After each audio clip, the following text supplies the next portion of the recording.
ఇది తడి చెత్తలు ఏమేమి ఉన్నాయి?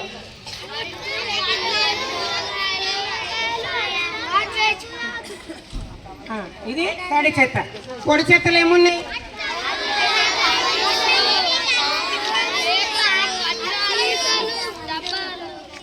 పొడి చెత్త.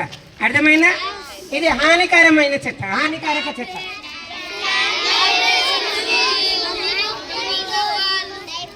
చేస్తారా? వేరు వేరు చేస్తారా? చేస్తారా ఇవన్నీ? పక్క. మరి మనం అందరం ప్రతిజ్ఞ చేద్దామా? చేద్దామా? మీరు విన్నది కాక మీరు చెయ్యాలి. చాక్లెట్ కుర్కురే అన్నీ తింటారు కదా, మీరు తిని మమ్మీ వాళ్ళు పడేసినా కానీ మమ్మీ ఇట్లా పడేస్తే మనకు నష్టం జరుగుతుంది. మా మున్సిపల్ నుంచి మా సార్ వాళ్ళు వచ్చిండ్రు, మేడం, స్కూల్ మేడమ్స్, స్టాఫ్ అందరు కలిసి ఈరోజు ప్రోగ్రామ్ జరిగింది, ఈ విధంగా అయింది, ఇట్లా వేయాలనంట. 3 రకాల చెత్తలు వేరు చేయాలనంట. మనం వేరు డబ్బాలు పెట్టుకొని ఇట్లా చేద్దామని మీ అమ్మ వాళ్ళకి చెప్పాలి, మీ మమ్మీ వాళ్ళకు. చెప్తారా? మీరు చేయాలి, వాళ్ళతో పాటు చేయించాలి. మీ ఫ్రెండ్స్ తోటి ఇంటి పక్కల స్కూల్కు రాని వాళ్ళకు కూడా అది చెప్పాలి. కొంతవరకు మనం చాలా వరకు అరికట్టగలుగుతాం. బయట చూడండి